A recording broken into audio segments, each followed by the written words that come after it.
Special meeting, budget work session, Thursday, February 27th. Excuse me. Bless you. Thank you. Can we have a roll call? Mrs. Brancato. Here. Mrs. Clausen. Present. Mr. Gindhart. Here. Mr. Godikson. Present. Mr. Hartline. Present. Mrs. Lynch. Present. Dr. McGuire. Here. Mr. Martin. Here. Mr. Sadowski. Here. We have 9 members. Thank you. Can we please all stand for the Pledge of Allegiance? To the flag of the United States of America, and to the republic for which it stands, one nation, under God, indivisible, with liberty and justice for all. God bless America.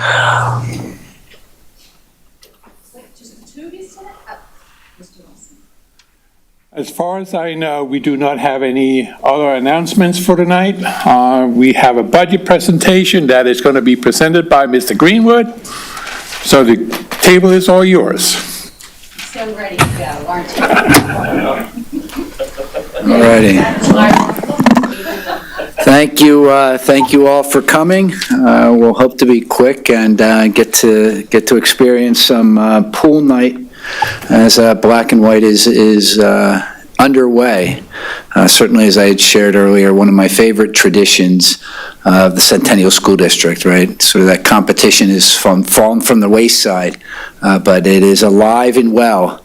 I have a brother-in-law who's a William Tennant graduate, and him and his brother still argue to this day because the younger brother was a captain and the older brother was not a captain.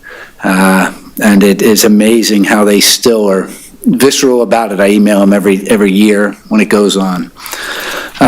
So to get started, we have a lot of information to do, and we have a lot of discussion to begin, right? So a lot of this will be repetitive to discussions that we had last year, and we'll need to figure a way to move ideas forward in a productive and meaningful manner.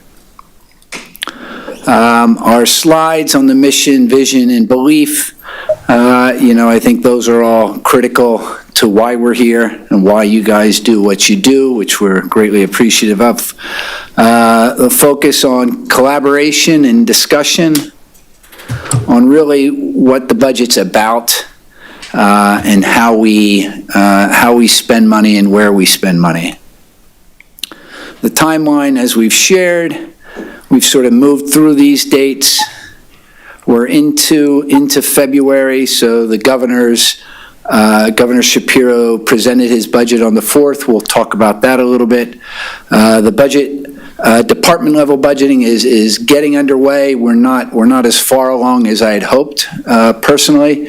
Our move and switch from Skyward's SMS platform to the cumulative platform has created some reporting challenges, and we've had them in a number of areas. That's one as well, but we will work to catch up and move those forward as too. Tonight, the 27th, our second budget work session, and the March 1st homestead, farmstead application deadline. So as a community announcement, February only has 28 days, so that means the deadline is 2 days away. For those of you who did not receive something from the Bucks County Intermediate Unit, you're good. That means you are registered. If you did receive something, the deadline to submit that is March 1st. So it needs to be literally postmarked. So not just dropped in the box on a Saturday. You need to go in and get them to stamp it. Or it can be emailed. The email address is boa@buckscounty.org. It can be emailed to that, or postmarked, as I said, by the 1st. So to get underway, I wanted to start with where we left off at our last work session. And before we get into that, I wanted to give a shout out to our students, to our teachers, and to the staff for all of their outstanding work, certainly over the past several years.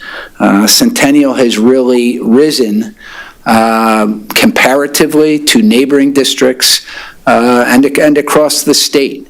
Over the past several years, we've had the good fortune of Mr. Rutz presenting various combinations of growth and academic achievement.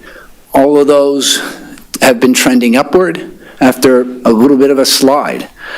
So we seem to have turned the corner. I don't want to jinx them, but we do feel like we are making headway. We have curriculum that is aligned. We have teachers who are working hard. We have coaches out there. We have specialists supporting those students who may need a little bit more help. All of those, as Dr. Bedden would refer to them as guardrails, goals and guardrails are in place, and we are moving forward.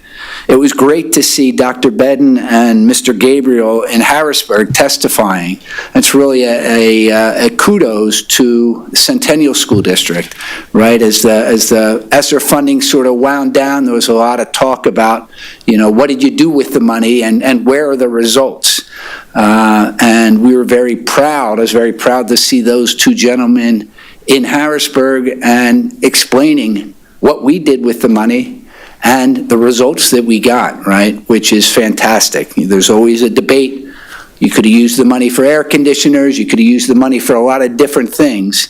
As Mr. Gabriel has shared, as we've talked about over the past 3 years with COVID, right, we pulled all our chips into the middle and we went all in on our students.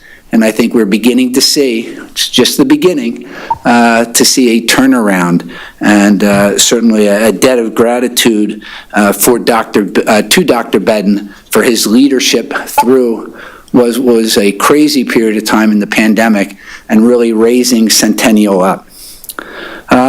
So to jump into where we were, these are comments that we received from the board in terms of during the first work session, focus on continued improvement and student achievement, right? That was named by several board members. Identifying cost reductions that we can agree on and move forward was a comment from another board member. Those are critical needs at this moment, and we sort of fell short, I believe, a little bit. I felt like I fell short a little bit last year where we ended up. And to take advantage of grants, which are always good. We are always looking for those opportunities and work hard to get them. They tend to be competitive. The district has done a very good job in areas of safety and security.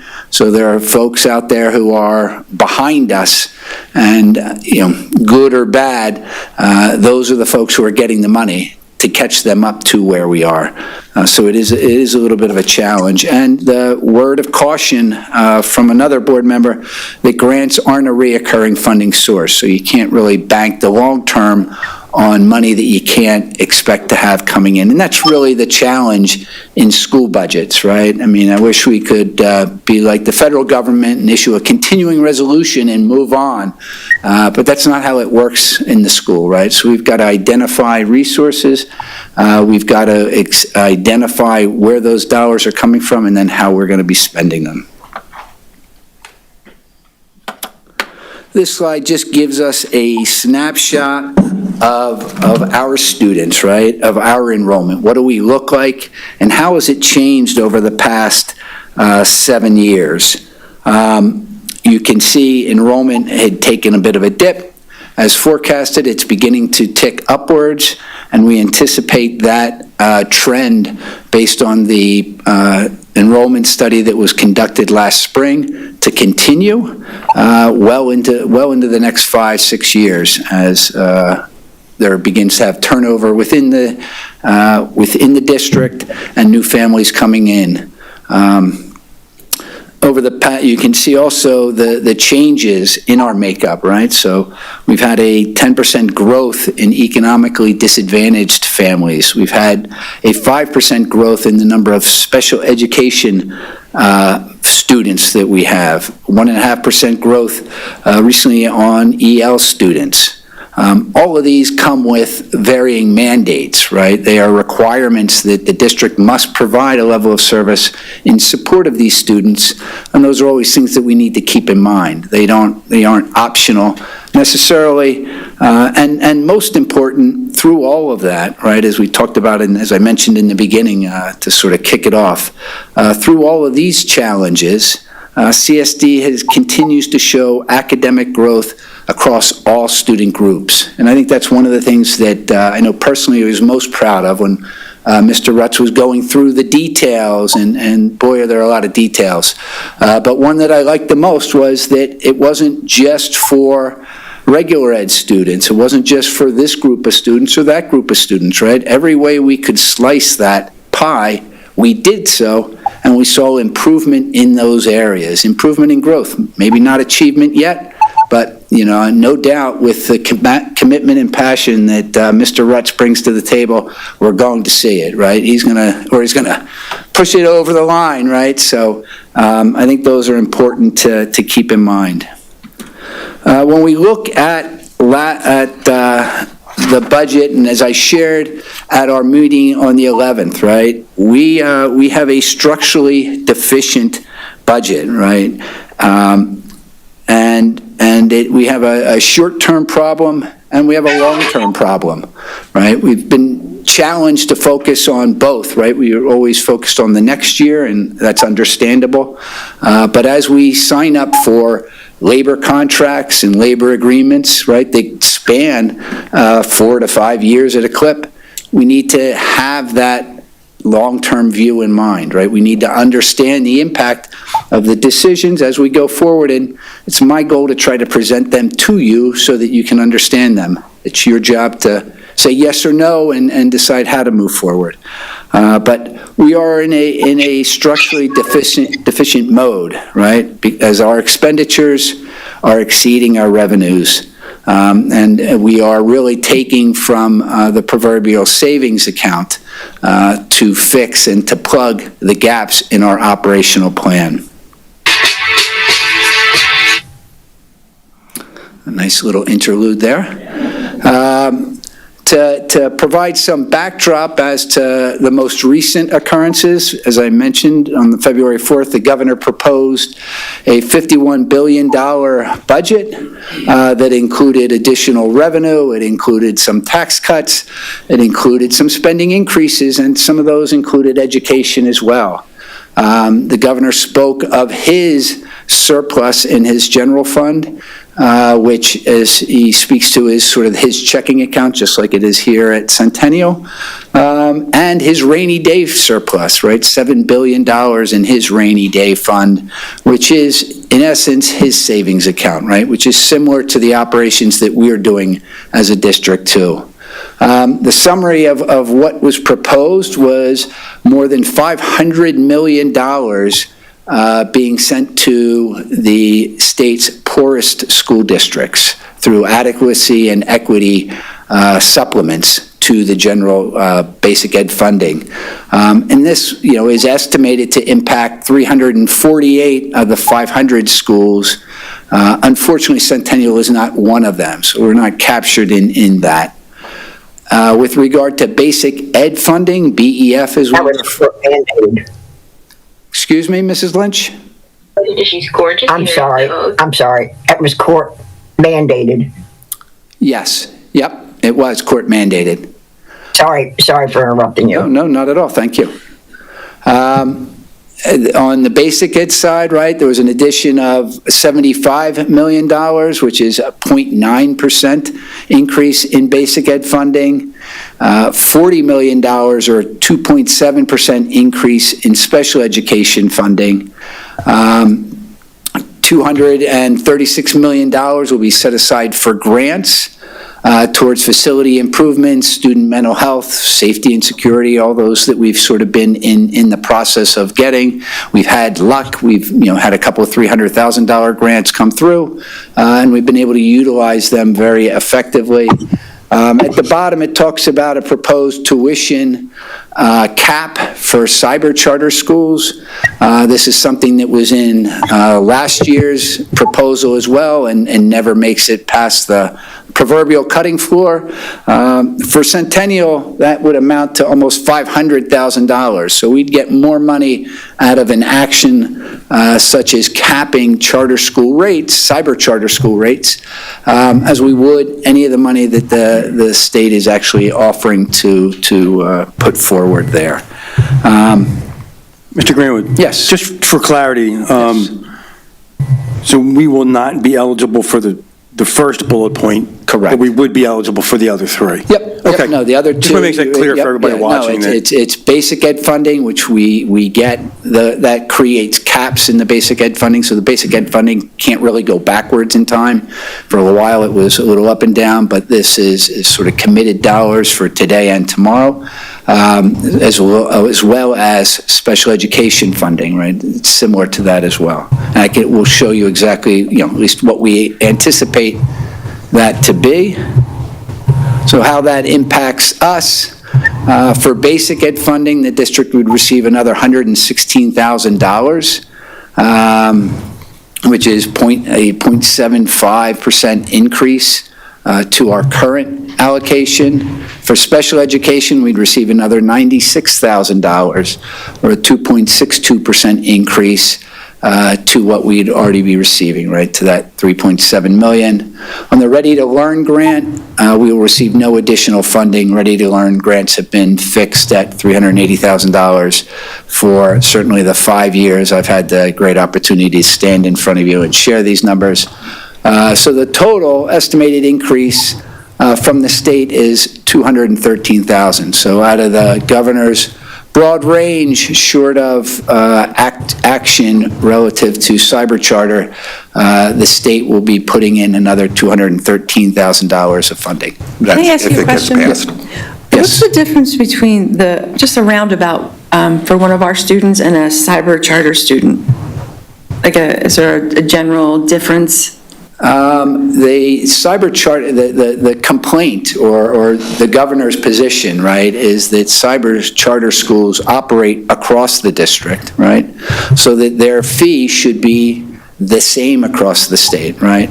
But that's not how it works, right? Cyber and all charter schools, right, receive an allocation based on what each district spends on their education. So each fall, we put together what is referred to as a 363, which outlines and breaks down the costs that we charge, that our students cost, and relatively the same cost that cyber charter and regular charter, brick and mortar charters get as well. It subtracts things like transportation and part of the building operations, right? But more or less, that's sort of what it's targeting to do.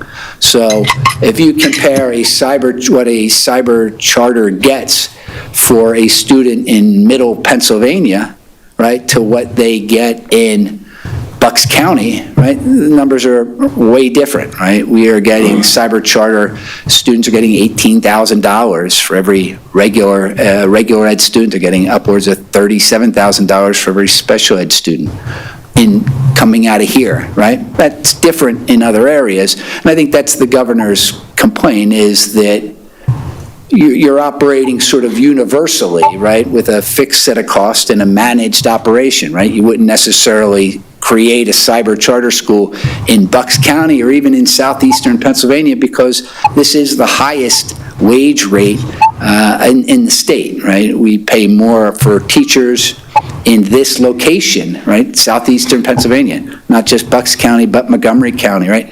That's where we are most competitive. And that's his argument, that a cyber charter school that operates in the middle of the state doesn't have that same level of expense. And it should be then universally, it should be the same. It shouldn't matter if that student comes from Warminster, or if it comes from Monroe County out in the middle of the state. So that's his goal, that's his argument, has been his argument. But the charter plans are tough, right? They beat back a lot of proposals that come forward. 2 years ago, there was a proposal that they be audited. That was taken off the books, right? So that audit mandate, while some charters do, and they go through the audit process, it's not as mandated as for us. Thank you. Yep. Mr. Greenwood, how does CVLA figure into that? CVLA operates as a part of our school, right? So those students who are participating in our Centennial Virtual Learning Academy are our students, just in a different form, right? So we don't get any of that cyber benefit from the CVLA? No. They're not outsiders, right? We don't have residents, right? Those are people who are participating in the CVLA program are district residents. They're just opting for a different mode of education. I was hoping we could work, but can't. Yeah, but keeping in mind that if we didn't have that, They would be going out, and then there would be an outflow of revenue. I was just hoping we No, could. because of that. That's always a great thing to keep in mind, I'm sorry, and we've shared those numbers. With Kristen's work in CVLA, right, our charter rates continue to decline, right? It's taken a drop every year, I think the past 3, so which is a good thing, and it's good to have the students being able to benefit from all of the things that are Centennial, whether that's a sports program, whether that's after-school activities, whether that's just being here. So that's good. Yeah, no, CVLA is great. I was just hoping we could take advantage of that Yep. cyber. Yeah, no, Some we of that can't, cyber money. we can't. We could, if they not classify today, differently or right? something. I don't think we're allowed to, Yeah. like regular cyber charter. Just another point to point out here, the 213,000 may be 1% increase from the state, but when we look at our budget, it's even less than 1%, return. Sure. It's 1% out of those groups, right? Out of the 3 lines there, it's 1% of that. Also keeping in mind that has to get passed. Yep. There's no guarantee that number is going to be And I think anything. that's, right, I think that's the key to the first bullet point. When I reviewed these slides, I probably had them in the wrong order, right? But it's really important to understand that we're at the very beginning of the budget process, right?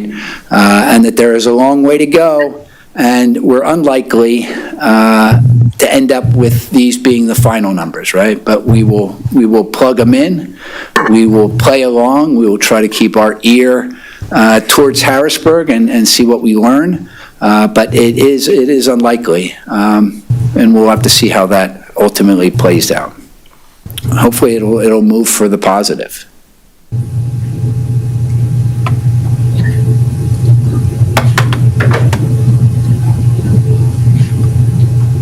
And I got it. I don't have anything that's clicking forward.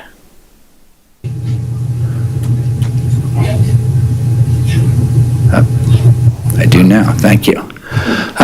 MBIT, we had a great opportunity. MBIT's really done a great job this year of reaching out to the districts and in engaging us in their process. We've had 3 meetings so far this year, one in January and February. October was just sort of a refresh. January's meeting came back with some more numbers. We met earlier this week on Monday morning, and their business administrator and Dr. Gavel went through his budget and what they're looking at. This just sort of provides a summary of that. They're projecting between a 6.15 and a 7.13% increase in expenses. The real differentiator there is the hiring of another electrical teacher. CSD's comparable, all-in expense increase is 3.6%. Their labor and benefits increasing based on that teacher role between 6.6 and 7.998% on the labor benefits side. The tuition for members will increase between 5% and 6% based on those numbers as they're laid out there. MBIT is working to finalize their collective bargaining agreement. If you don't know, their agreement is a little bit different because it's really focused on the benefits. Teachers at MBIT receive an average average pay from the group of sending schools. So that's New Hope Solebury, Council Rock, Central Bucks, and Centennial, right? So they look at the teachers, the amount teachers are paid in those 4 districts, and they merge that together to be what is paid to their teachers. Mr. Greenwood. Yes.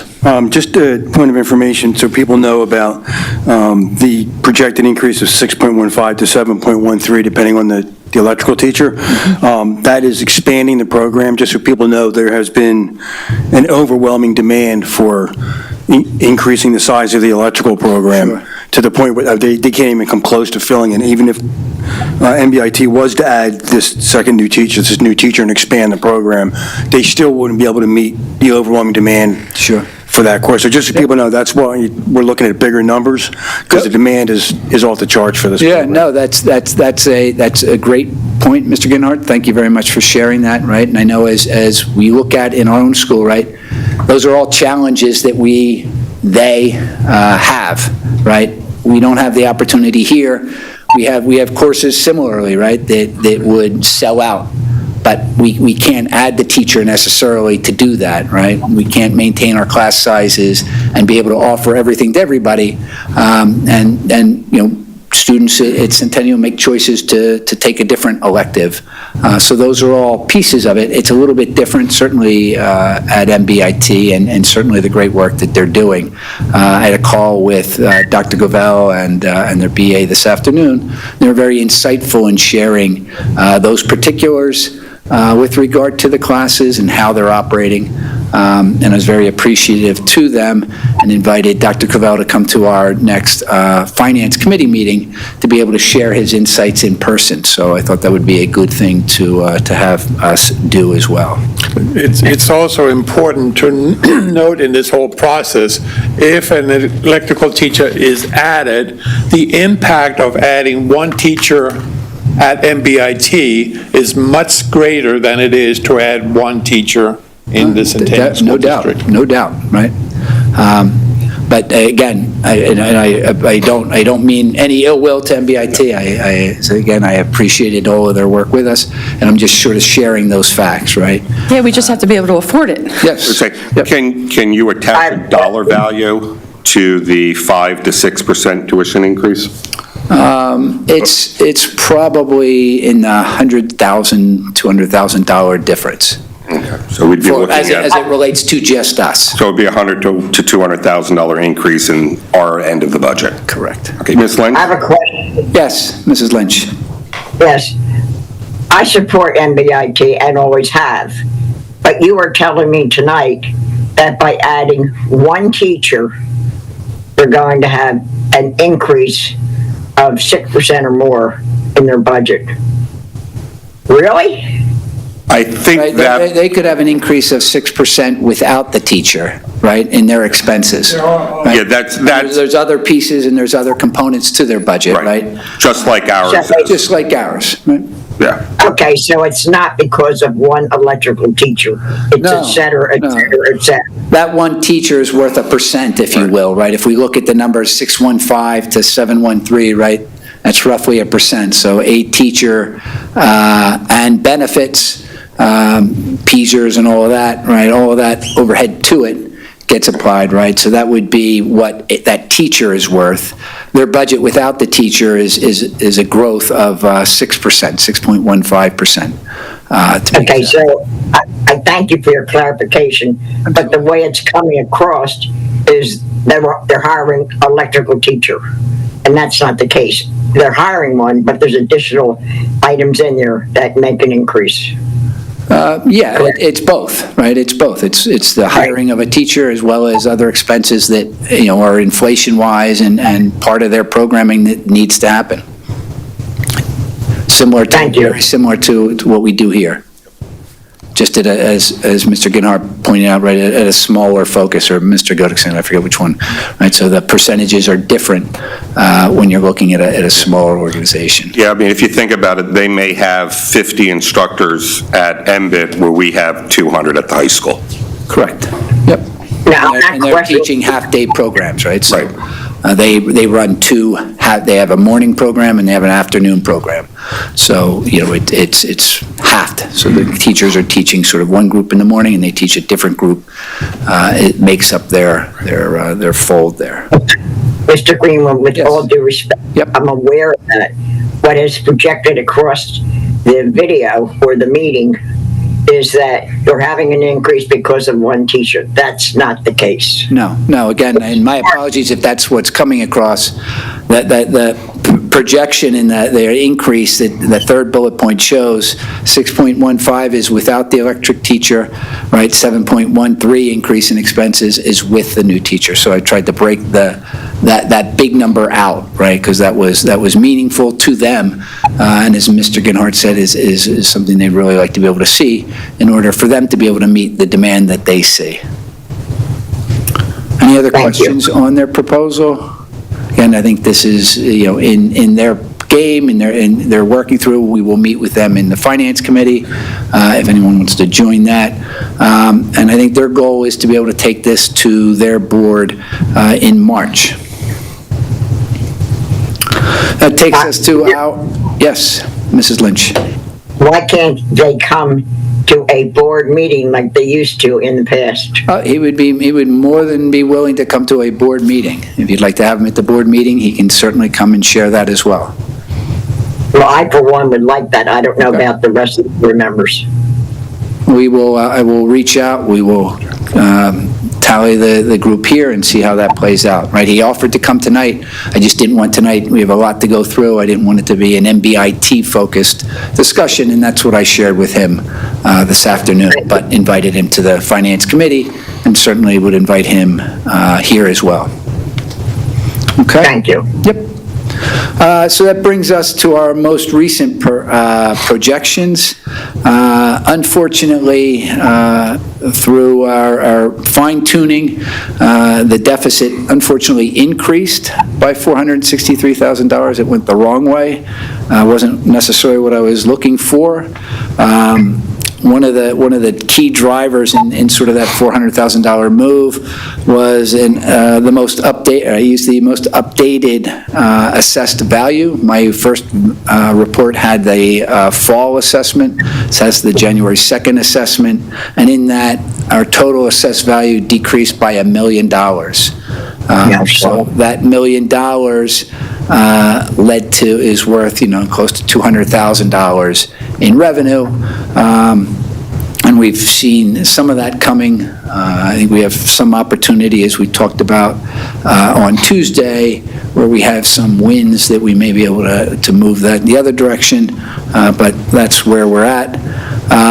There was a change in the property, the highlighted indicates the changes, tax collection rate, those assumptions are all staying the same. I did increase the property tax reduction, that's that homestead, farmstead, from 2.5 million to 2.9 million. And that ultimately has no effect to the P&L. Where that money comes is, instead of coming from the local, it's reduced from our real estate taxes and paid for by the state through their gaming collection. So that's the dance. So that number just moves from local to the state level. As we've shared before, this is assuming the full Act 1 of 4%, as does the forecast for the remaining 4 years, right? So we're remaining the IFO's forecast through 2029, and then I just kept the 3.2 in as a placeholder for 2030, okay? Any questions? This does include the state funding changes that were made. They had a little bit of a reduction in our revenue. I wasn't expecting a whole lot, so I was conservative, and that's where we ended up. Yes. On the expenditure side, Yes. of the other, how much of that are one-time expenditures?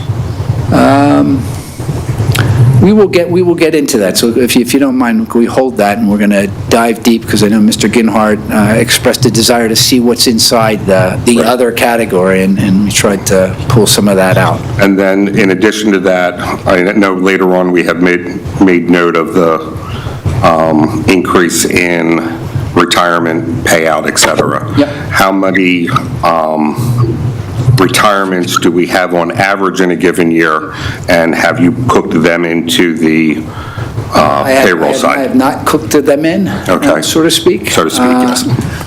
But I know, our deadline as a district before our bonus, if you will, that was approved on Tuesday, so that if there are teachers out there who are contemplating retirement, right, the board was increased the payout for sick days from $7,500 to $15,000, and increased the per-day payout from $40 to, I believe it was $55. So those two things are on the table. That just came out Tuesday. I was talking with Mr. Wilson earlier today about ways to making sure that all teachers get that information. I know it's fun to tune in. I'm sure they're all out there watching now.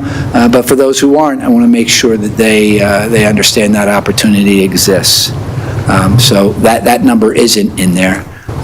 It varies from year to year on the retirements, right? I know when we did this last, I think it was 2021, it sparked a couple of retirees, but I think people were also retiring just coming out of COVID, right? They were the COVID stress and the anxiety and everything that was going on. They said, I've been here for 35 years, I've been teaching wonderfully, I'm gonna step aside. And I think they would have stepped aside one way or the other just because. Any other questions with regard to this slide?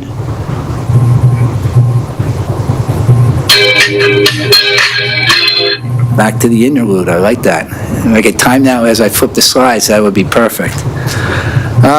This slide shows our budget revenue projections that are included in that above forecast, and the fact that it's primarily driven from real estate, right? This isn't new news to anybody, right? Real estate taxes have funded public education forever, right?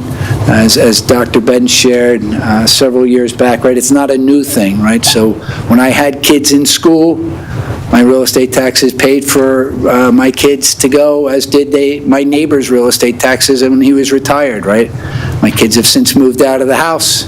I'm now paying for my neighbor's kids to go to public school, and that's how it works. I don't think it could be any clearer than that, and you'd have to go back pretty far to find a neighbor or find a retiree or find someone who didn't pay for someone else's students. But that is certainly the lion's share, right? It represents 83% of our revenue is coming from those real estate taxes. You can see the breakdown in other taxes, whether they're local, the balance of the local, whether it's state funding, the basic ed, special ed funding we talked about. Those were the two numbers we mentioned earlier. There's transportation funding. There's the property tax reduction, which is that homestead. That's the number that went from $2.5 to $2.9 million, as I shared there. That reduces our real estate tax burden on our community, and it shifts it to the state. And then there's a FICA and PSER contributions from the state. Federal funding is minimal without ESSER, so it was minimal early in the 2010, 12, 15, 16.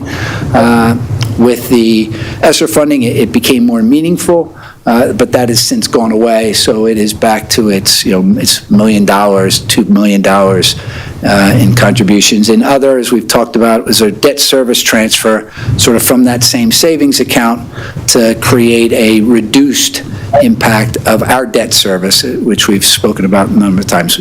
Half of it's coming from the debt service fund. The other half of it is because of the reductions that we achieved when refinancing last fall. On the expense side, this is sort of the breakdown of all of the expenses, Mr. Ginhart, so you'll see each of those buckets. The salaries and benefits section combined equals most of that pie, excuse me, and is making up that piece of the pie, which we've talked about before, and that's nearly 70% of our total budget. The rest is made up in other categories, and we're going to break those other categories down. Purchase services, which includes special education services from the IU, special education placements, charter school tuitions, includes Middlebucks Institute of Technology. I called it a tuition, they call it sort of a share, so I don't need to mix some semantics, but that's how I refer to it. Technology service, it includes our utility bills. All are captured in that purchase services, which is, $30 million and represents 19% of our overall expenses. Next to that is supplies, the next largest in at $4.7 million. Supplies includes district and classroom expenses, software licenses, books, also includes fuel for the transportation center, both gas, diesel, and propane. Property expenses are equipment-based, purchase technology, and software expenses.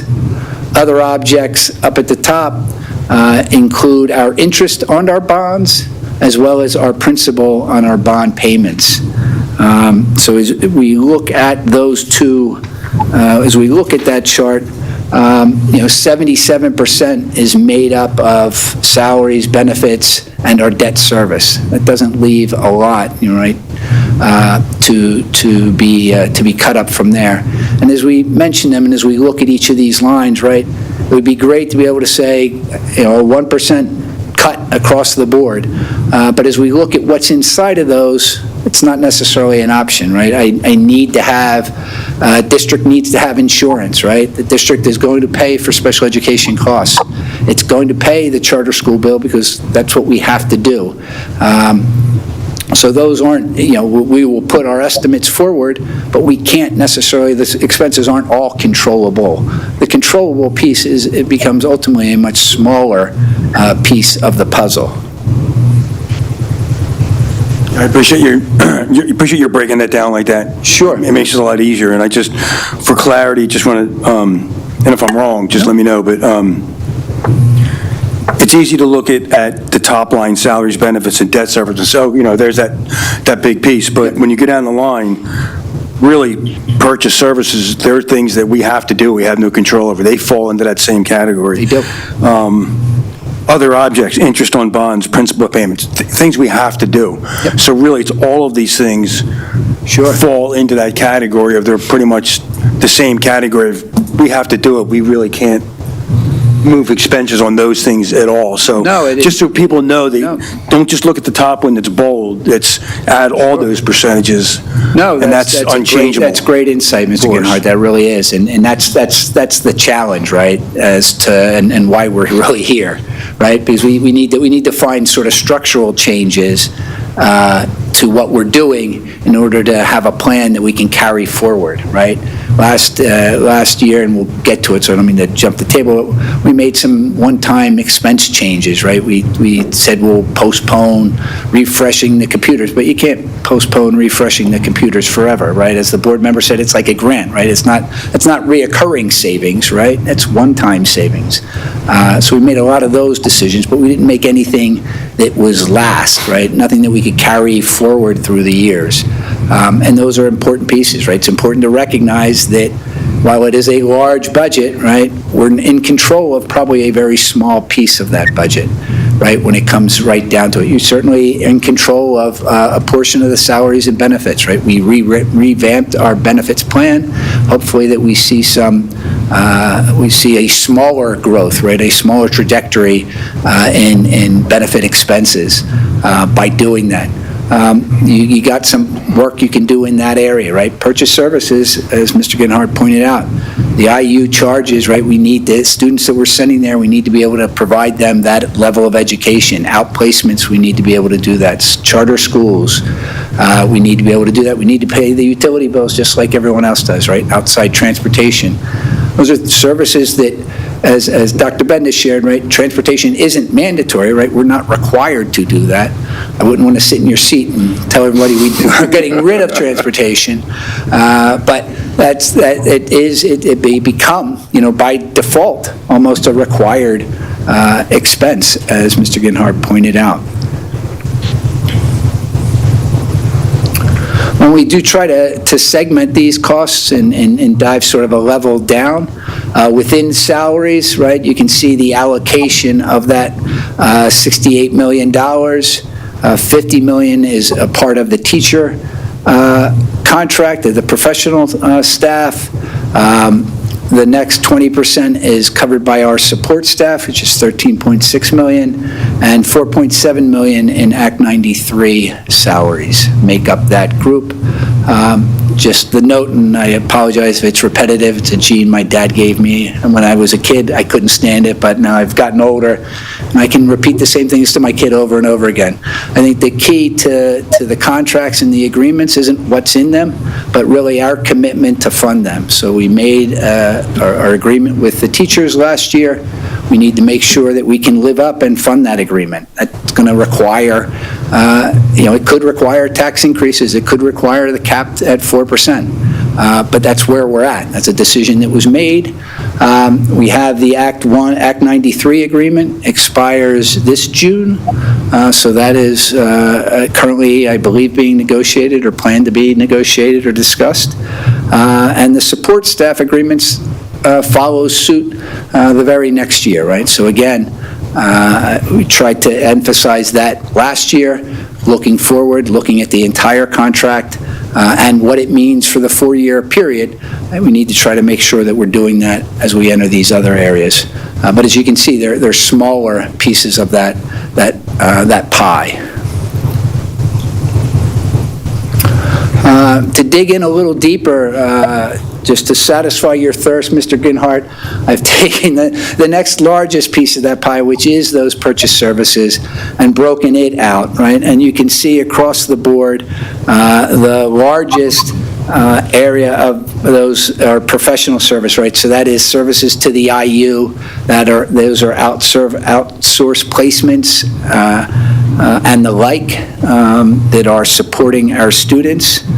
Substitute teachers, substitute services represent $1.8 million in our budget, 6%. You can see utilities, repairs and maintenance, cleaning, transportation, charter tuition, $1.7 million in charter tuition, outplacement, district outplacements and alternative placement schools are in at $5.5 million. MBIT is 3.1 in this budget, almost 3.2 million. I think it'll be a little shy of that, so I think we'll have some savings as that moves forward. I put this together before I had the meeting on Monday, so hopefully we'll see some change there, and then sort of other services. But that tries to break down what all is included in that one category. That's a lot of slices you put in that pie, so thank you for doing that. I appreciate it. It's a well-broken up pie. All right, and as you said, right, so insurance is $600,000, right? We're not conducting school without insurance, so those things are sort of required. Special education requirements are there, right? Mandates on education are all in there, so those are things that we need to recognize, we need to understand, and we need to figure a way forward. This is a chart, I've showed this last year, and I've showed it again, and it really, to me, it demonstrates, and hopefully I can articulate it correctly, the real challenge, right? So as something like special education, right? Special education costs have risen 79.5%, right? $11 million over between the period of 2010 and 2023, right? They will have increased, by another $5 million in this current year we're in today. And the amount of money that you get from the state and from the federal government, right, really hasn't changed at all over that period of time, right? It was less for a period of time. So the red line is the line I drew, right? So it sort of starts at 2010. There's a little square here. Right? If you can see it, right? It's just on the outside. You need to put your readers on. I have them if you need them. But that's the gain, right? So it has increased to $69,000, right, in federal fund, state and federal funding for special education students, right? It's a mandate that we educate. It's a mandate that we deliver good services, and we are certainly about doing that. I'm certainly not saying we do anything but that. But those costs are real, right? And if they're not picked up at the state level or the federal government level, there's only one last level, right? We have local taxes, we have state taxes, we have federal taxes. State and federal, they pitched in $69,000 to an $11 million bill, right? That $11 million is left on the doorstep of the community. And it is somewhat, in my mind, that black and white, right? And that's why The numbers that we see up there, Yes. your beautiful line straight down, that is the dollar amount that was from 2010 and all the way to now, not including any inflation that has taken place since. Not then including either. any, no. These are just raw costs, right? So these costs that you see each year are certainly inflated, right? So their growth is a product of, one, inflation and a product of need, right? So there are two pieces to why those orange lines continue to grow. That red line is the cost in 2010, because I was trying to do this, looking up and down, see if I ended up, I got the ruler out, I said, wow, I think that line's the same. I put the line in, I said, you know what, I see some gray on the small side of that, right? That $69,000 of added federal and state revenue, I could take a picture of, right? I can see it now, so that's why the line is there, to make that differentiation. But yes, it's inflation, which drives the costs out, right? It's need, which drives the cost out. It's the cost of special education services, right? Those costs have been escalating, as we talked about last year, at a very, very big clip. So all of those things come into it. But this is the reality, right? So this is what the state and the federal government have pitched in. IDEA funding is included in that, right? That's been flat year over year. And you can see the SEF, right? The special education funding was up by $96,000 this year, right? That's what we're talking about. The rest needs to find a home. It needs to be picked up. And that's, I think, one of the great challenges, right? We could look at this under a number of different scenarios. Pension costs, right? What has happened to pension costs? State puts in this for pension. But pension costs are out of control, right? They've risen dramatically. They've just only recently begun to tail off. In the early, the tens, the early teens, 2010, 2015, those numbers were jumping up, multiple percentages every single year, and it's crazy, right? We're going to be paying 34% on every employee for the pension plan. So those are real costs. But this is, to me, a snapshot, special education costs. And again, I think you could see this in any case, right? We could put regular education here. May not be as dramatic, right? Our regular education costs continue to grow. As Mr. Godeksen said, inflationary costs. And that's not changing dramatically either. The past couple of years, right, the prior two state budgets, Wolf's last budget and Governor Shapiro's last two, they did move a lot of money in towards the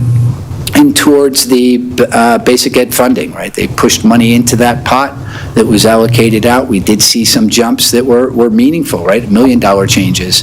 What didn't cure the world, it's now slowed down. As they look at redirecting some of those sources of funding. And I don't know if I'm maybe, reading too much into this, correct me if I'm wrong, but I think just as a good example of what we're facing, since special ed is the slide we're on now, the timeframes are different, but under enrollment, a 5% increase in special ed population, but we're looking at a 79.5% increase in costs. Sure. So I think that's just a dramatic Yep. Example of how even a little bit of an increase in the population drives a big increase in costs. And it's just the way it No, the is. timeline would be a little skewed, right? the It'd probably timeline's be more different. reasonable, like Right. half of that chart, but you're right? And that goes to the costs of special education. Mr. Godeksen was an IU staffer for a long time, right? So he's very familiar with the intricacies of the IU and their cost structure, which is it's just a piece of our special education pie, right? We have placements, we have many other services that we provide. I mean, in many instances, it's just a pass-through. We are paying our own increase in expenses, and we are paying their increase in expenses as a percentage of whatever, services they're providing, because they are not a taxing entity. Same thing with MBIT. As their increases or their expenses increase, they are passed along to the sending districts. So we are paying for their increases and our increases to a certain extent. To a certain extent. To a certain extent. Certainly on MBIT. Yeah, not calling out special ed specifically, just saying, it's a Yeah. good example of how, Right.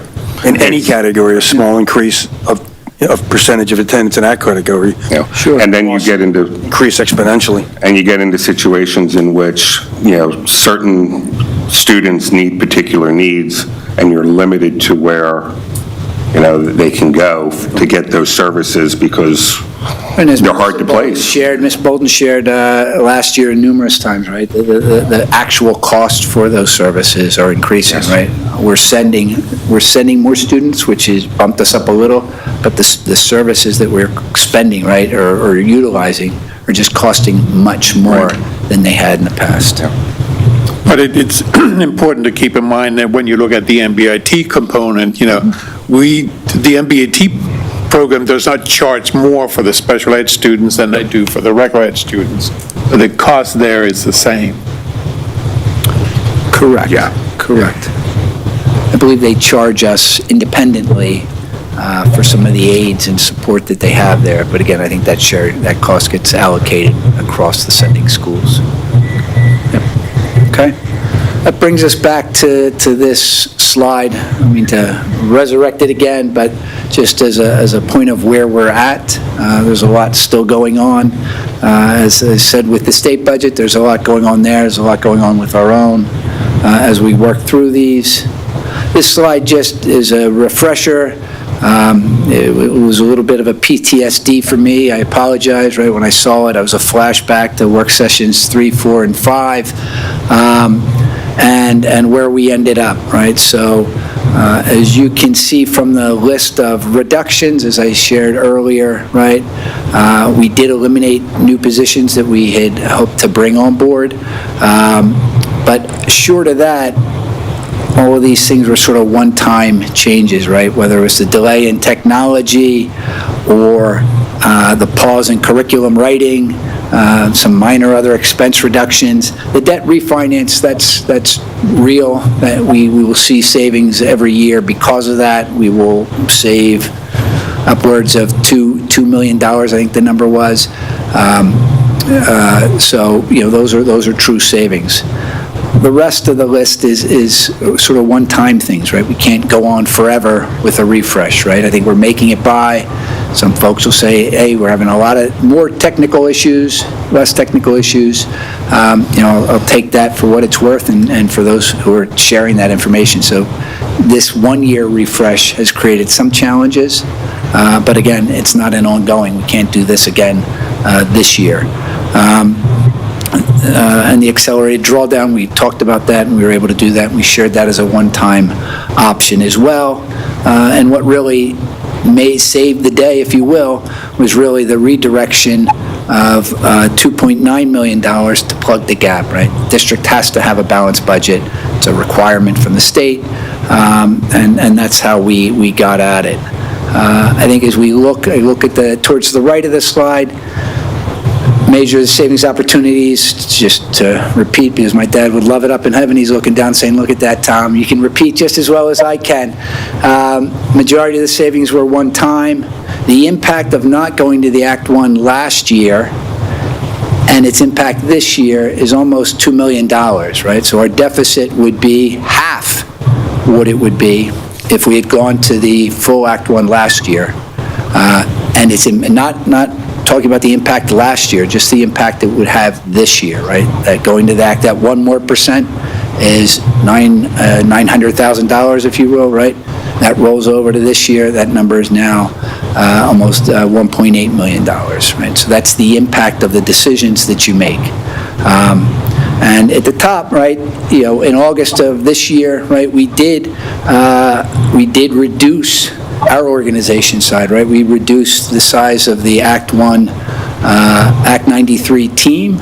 with the departure of Dr. Best, and am grateful, truly, and I'm sure you guys all are as well, for Dr. Wilson's stepping up and filling a huge role, as well as Mr. Gabriel, right? Those two gentlemen broke up one person's job and shouldered that burden for the district, right? And that's where this savings of $178,000 comes from. That's a 4% reduction in the Act 93 compensation, and is in no way a small task, right? I know Mr. Wilson, who's overseeing HR and all of the headaches that come with that, I think it was a pie in the face, if you will, right, when he moved over. Now he has not only all of those personnel issues, right, but he has the schools to deal with on a regular day-in, day-out basis. So it's a student doing this, a teacher doing that.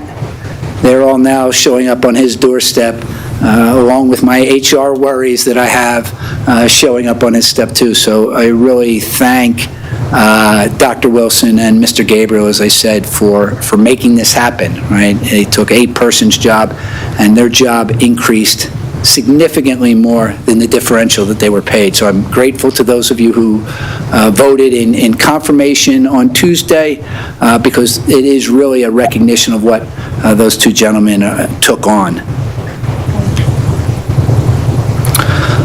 So this is a list that we looked at last year. So some of these things will be familiar to you, and similar adjustments, right? So we start at the top looking at capping the overall budget by 1%. And while we would like to believe that that's an easy thing to do, right? I remember having conversations with a board member, yeah, it's just 1%. You can take it right across the top, right?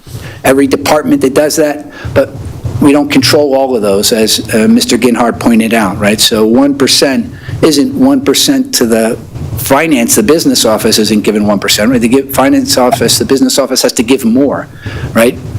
Inside a teaching room has to be able to give more. We have to be able to find those opportunities, operations, within the operations team, within the transportation team, where we can squeeze, because 1% doesn't count in all of those areas that Mr. Ginhart pointed out that we don't have control of. I don't have control of the IU, right? I don't have control of the price of gas. I don't have the control of what our insurance broker will cost, right? We were certainly negotiating with them. We were certainly working the cost down. But insurance is going to have a good jump, right? Natural disasters are well too known now, right? And I feel we all should get a week in sunny California after paying for that recovery, right? That is going to increase, insurance companies increase countrywide, right? They don't say, okay, just because you live in California, they pay more than I do in Montgomery County and at home in Upper Dublin, right? They pay what I pay there. Much different than my seaside resort on the Pacific. Yes, but the cost is, my insurance is going to be impacted nonetheless by those fires, right? By the devastation in the Carolinas, right? Those were tragic, and those will result in that fee being charged and incremented to all of you homeowners, as well as to the district. So that is an option up there, and things that we are going to be looking at, right? We're looking at reducing it by more than 1%, right? We're looking at reducing those budgets in order to try to get close to an overall 1%. But again, that's a big push. They're increasing the retirement incentive, right? We're hopeful that we'll be able to do that, and this is a number that we've put in anticipation of some retirements. Again, we'll see where that falls out in the coming coming day, in the coming weeks, as we talk about that. Class size, elementary class size. So this was a hot topic, and I'm sure it will be another hot topic. And as Dr. Best shared and attempted to articulate, right, the option in the class size plan, right, the class sizes are set as you move forward. So kindergarten and first grade classes are capped at 25 students each. Second and third are 27 students each. And fourth grade and fifth grade are 29 students each, per the policy that we live under, right? What the opportunity to increase by one, right? What that allows you to do is be more flexible, right? So we can't, our class sizes are much less than that, right? So there are 2, 3 students less, sometimes 4 students less than any one of those. The average kindergarten class is not 25 today, it's like 20 today, 21 students today. It varies from school to school, but in general, right, that's where you're at. If you're able to increase that class size, it creates more room to get actually closer to that cap, right, to get to the original cap. So you can say we're going to increase it by 1. We may get to 25 at that point. And by no means am I saying that that's easy done, that's not a burden on the teachers, but that's the discussion going on, right? We're not going to all of a sudden be at 26 kids in the elementary, go from 25 to 26, because the truth is we're less than the 25 today. We'll be closer to 25, if not at 25, but that's where we're at, and that's what we tried to look at here, right? There's a number of class opportunities, but we looked at 3 that said, if we made this change, I don't see any single class, I don't see the average exceeding what those current class limits are, right? But it does allow us to reduce staffing while maintaining sort of that same area. Opportunity is similar with 2, right? If you increase the class size by 2, again, it's doing that same thing. And again, it's that understanding, as Dr. Best tried to share, that it allows us to get closer to the 1 line, right, without going over, right? It's not quite the tush-push, right? We're not pushing the line all the way forward, right? But it allows us to get closer. So we'd be like the Buffalo Bills, right? We wouldn't actually get the first down. We'd get just short of the first down. Evaluating the high school schedule, that came up as well, right? The number of $1 million really is in search of some more evaluation, but is sort of finding its basis in an uninflated way by the number of teachers we added when we moved from a standard schedule, which most schools have, to our current block schedule at the high school. So that's an option, and I think we need to be able to discuss that in some meaningful way. The Middle Bucks Institute of Technology, we talked last year about having a cap, right? Similar to the caps that we have for our classrooms, right? So there's only so many Spanish seats, there's only so many AP class seats that we have. And if we don't, our students choose a different elective. It's not black and white necessarily like that, but it is similar, right? It is, I think, similar in terms of if 1,000 kids wanted to go to MBIT, what would we do, right? Would we build a new MBIT? Or would we say, 1,000 kids can't go to MBIT, we can only send 250 students to MBIT, just as we do in the classrooms at the high school today. So we have a lot of choice at the high school. We're trying to manage that choice, but that does happen every year, right? There's kids who don't get their first choice of what they're doing in the regular building, and could that also play out in the students that we send to MBIT? So those are a list of 5 categories of costs that I share with you again, right? I think these are areas that create meaningful change, right? They will certainly be painful change. It doesn't go without that.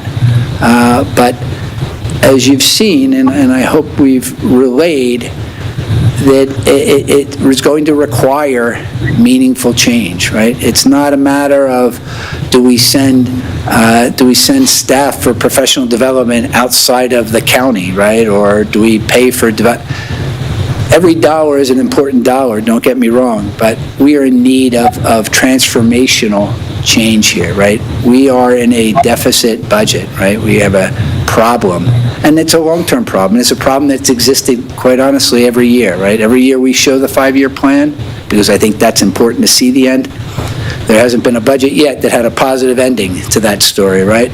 I think the story has gotten a little tighter, and it's become a little more challenging, particularly as the Act 1 increase drops, right? And I think that's an important aspect when we look at this, right? It will continue to drop, right? So it's 4% this year, it was 5.3 last year, it's going to go to 3.7, 3.4 is the projection, and then 3.2 in the next 3 years from the Independent Fiscal Office. That's their projection. The 3.2 is thrown in. That number for 27 and 28 did bump up. The last year projection was 3.6 and 3.3. It moved up 1/10 of a point, which isn't earth-shattering, but it's worth a couple $100,000. Okay? So it is with that I pause and offer the floor to the board in terms of things that we've identified, ideas perhaps that we have missed. We do have another opportunity on a refinancing that'll be the next year. That'll be coming up. That's a little bit far away right now. It's not, the change isn't as significant. It won't yield the amount of money our last refinance did. And after that, we're cold for a couple of years. So we'll have another shot at that. And we'll see where the markets take us on that.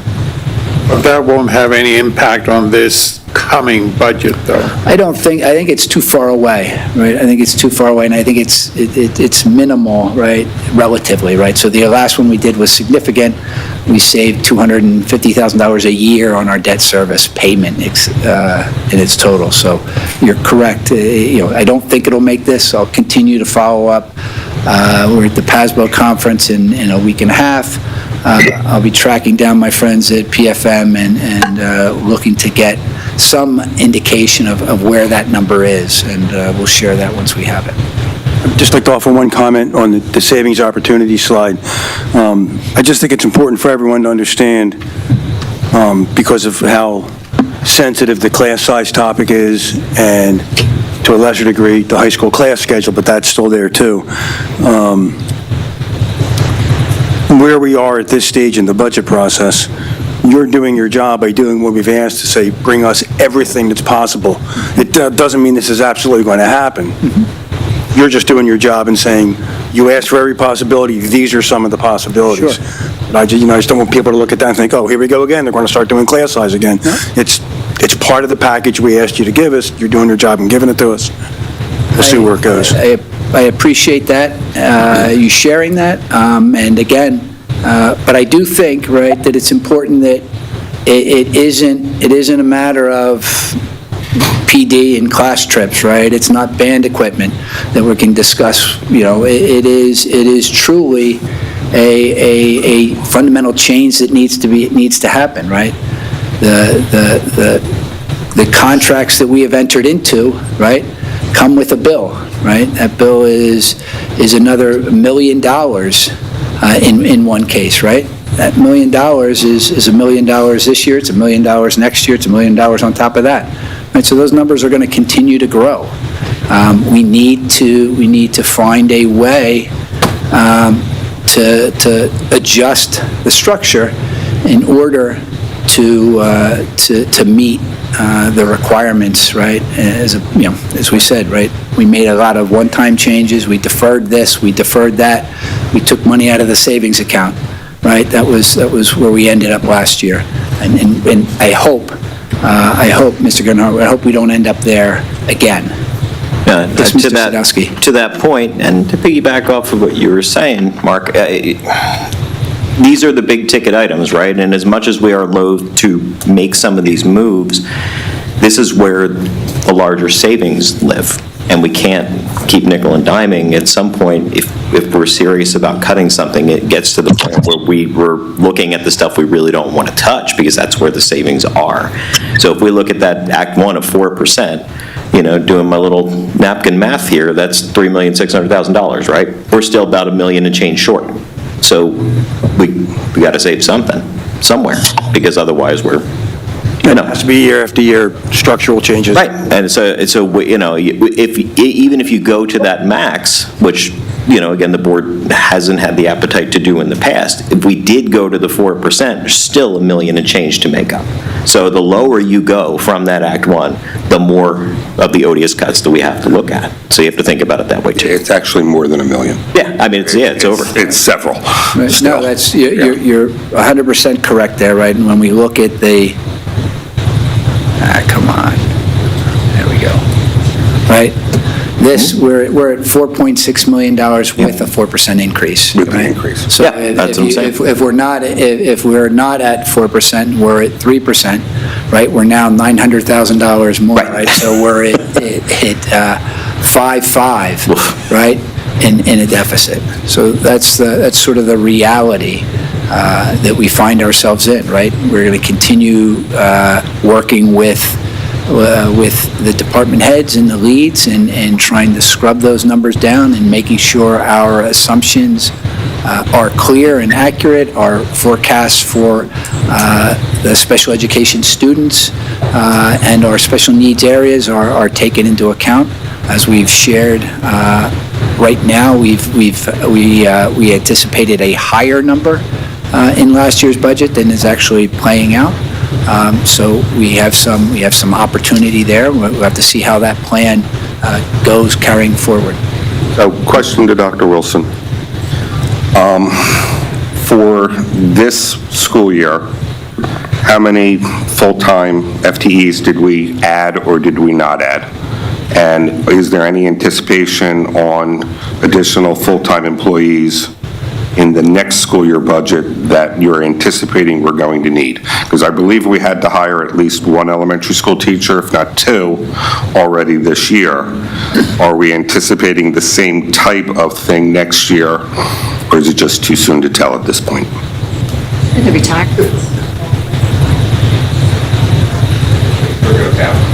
Have some balance out to it, but if we lose 5 teachers that are retiring, we have to replace those 5 teachers, but we still increased our teaching staff this year by 1 or 2 teachers as well, because we had growth and other needs that had to be filled. So I'm want to try to get a feeling of what is already determined for next year's budget, if we haven't planned to increase or not, or if you're anticipating a level staffing for next year.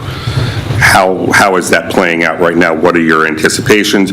With the amount that we are paying for substitute teachers, are we looking to hire more in-house substitute teachers to try to reduce that rate? Does it not work that way? What are your thoughts on those type of ideas?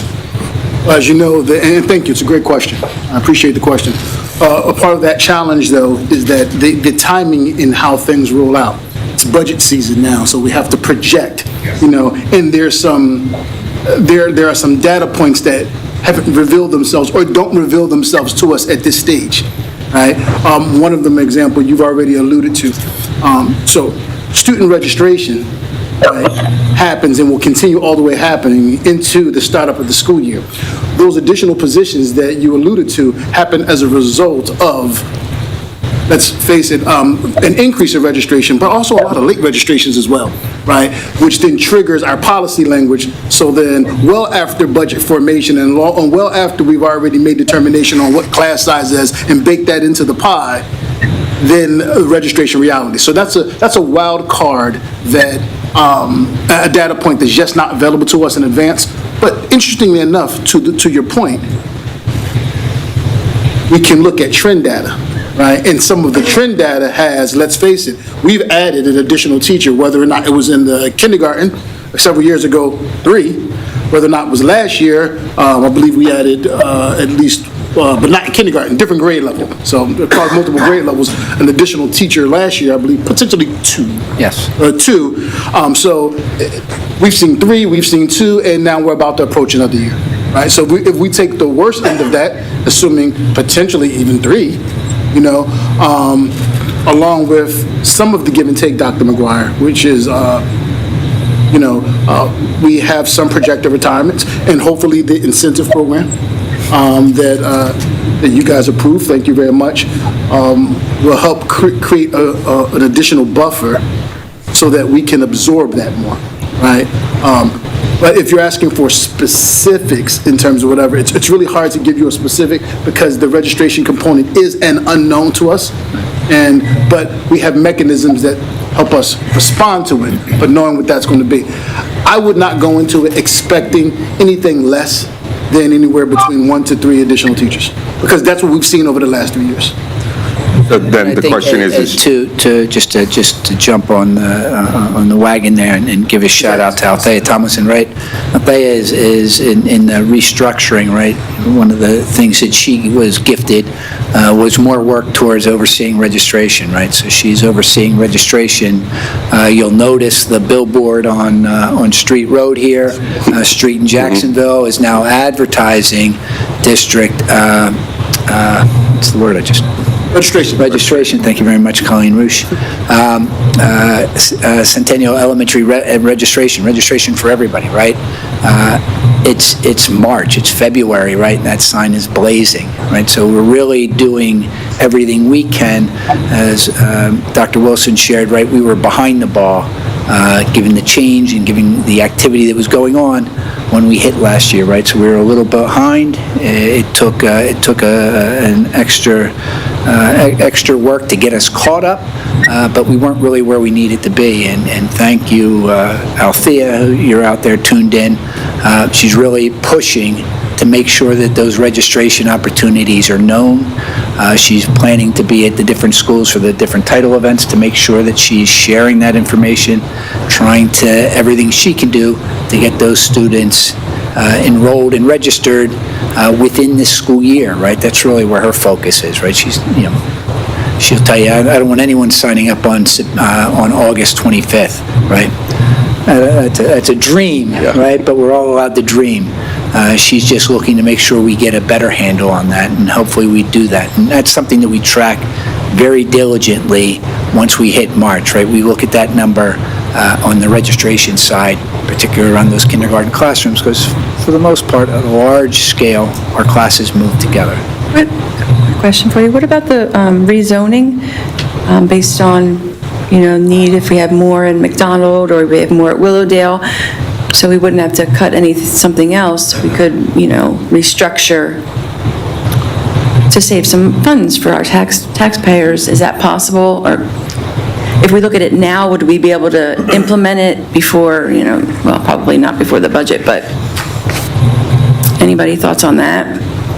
Were you reaching for your microphone or no? We're looking to turn it I know off. that's not Thank you. I know it's not a popular. it's never. It's not popular topic, but if we can not cut a program and just.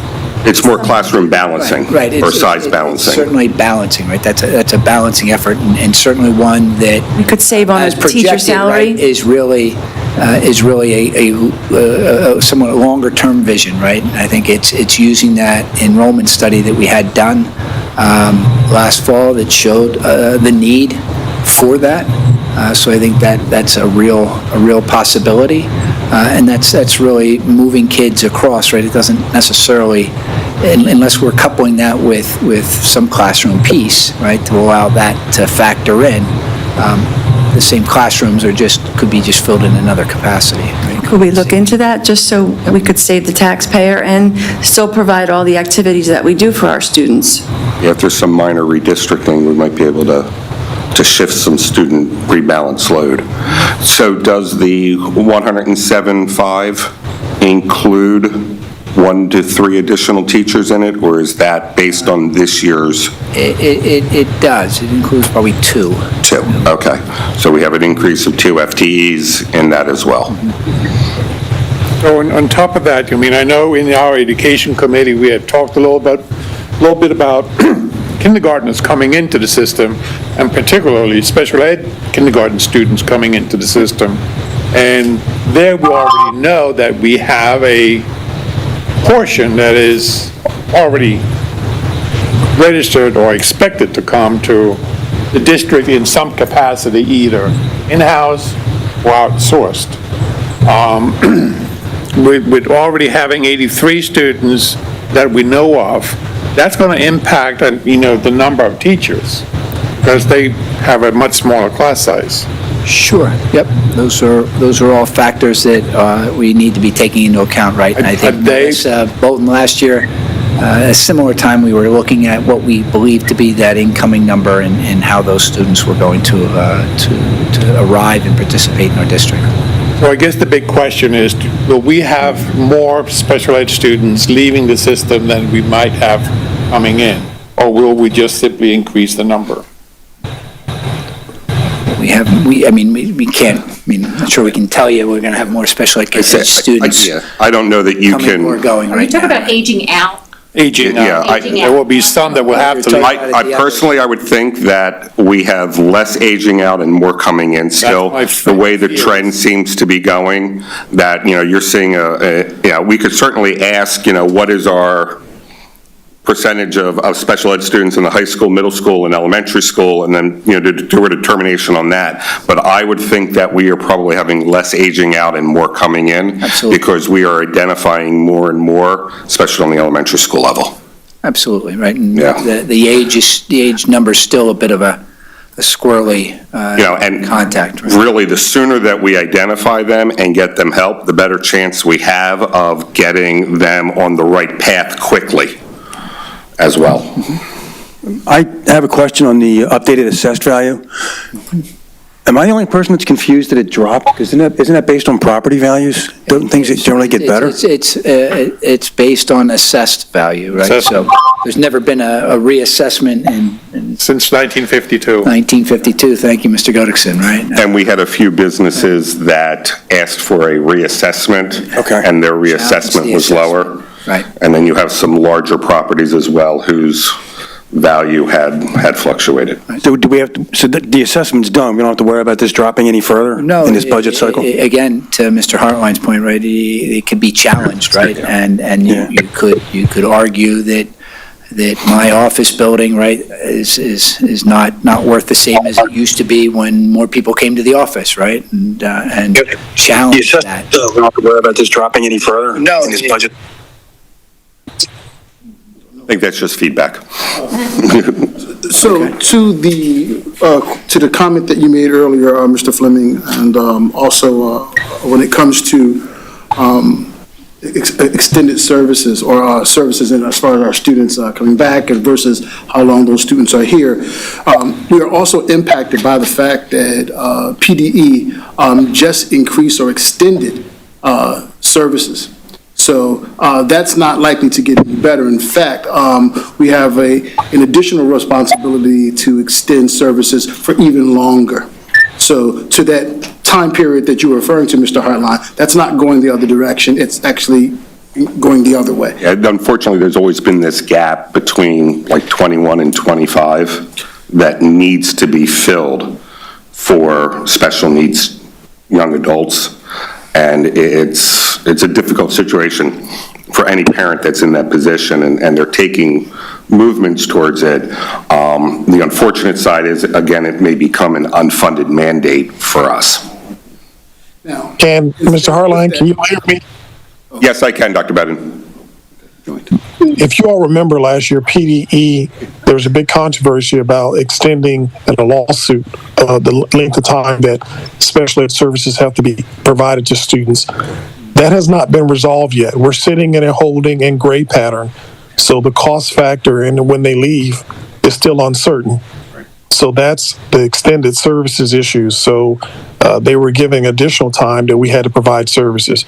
With regards to the rezoning, if you remember, sometimes if you rezone and balance your enrollment, you don't have to add a teacher.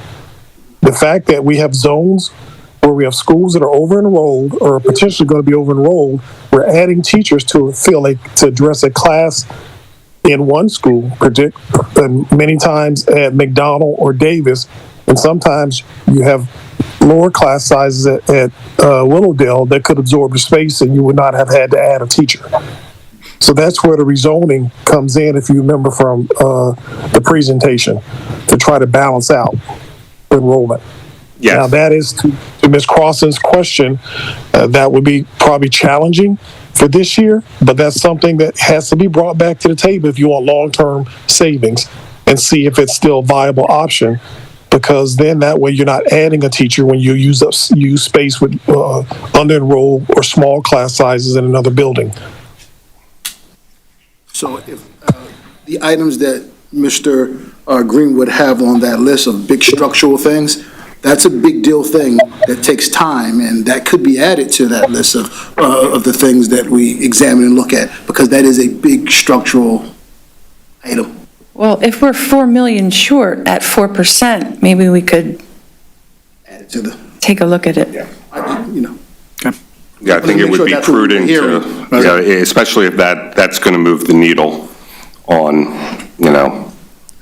I think part of the zoning thing would be likened to the high school schedule thing that will take time, but it gives you recurring savings because you're going to continue to face a deficit model even after next year. So it's still something that you're going to have to look at to help deal with the idea that you got to get cuts that are savings in perpetuity versus one-time cuts. And if I may add to that too, the high school schedule may be something that needs to be done imminently, because we're going to have students starting to schedule for next year very soon. Well, my point to that, though, you may not be able to turn it around fast enough this year, but you still may need to look at it, even if it goes into effect the year after that, because that'll be recurring savings, was my point, Mr. Hartline. Yeah, I think that's something that, you know, we need to get on now. That we need some serious information regarding that in the next week or two, so that we can, as a board, start to decide whether or not that's a direction we want to go, because we need to, you know, to Tony's point, you know, it's when, you know, 39 million of your 150 million is your discretionary stuff that you have some control over, the rest is your fixed income. You can't raise revenue, so you have to cut expenditures, and that's the biggest side of the expenditure. We need to figure out a way that we can manage that with little or no impact to our children's education. Could I ask just one question briefly? Yes, Mr. If I Martin. could, because there's going to have to be tough decisions made to make this work, and nobody likes to make tough decisions. But my question is, in the totality of employees that we have in the district, it seems to me there are two categories of those employees. Some are actually mandated employees that we absolutely need to have, required to have, and can't do without. There are also a number of employees, and I don't know what that number is, maybe Dr. Wilson might know, that are not mandated to have, but we have them because it was thought over time that these were wonderful things and we need to do them for people because they're nice and they help people and this and that. But we're not required to do them. Is there any way that we can get some type of listing of sorts of what employees are mandated or absolutely not? You need bus drivers, you need cafeteria workers, you need teachers, but there's another category that I think we have that isn't mandated. It's nice. In the areas, maybe, I'm not picking on them, but social, emotional learning, social work, things of that type. We have employees doing that work. Mm-hmm.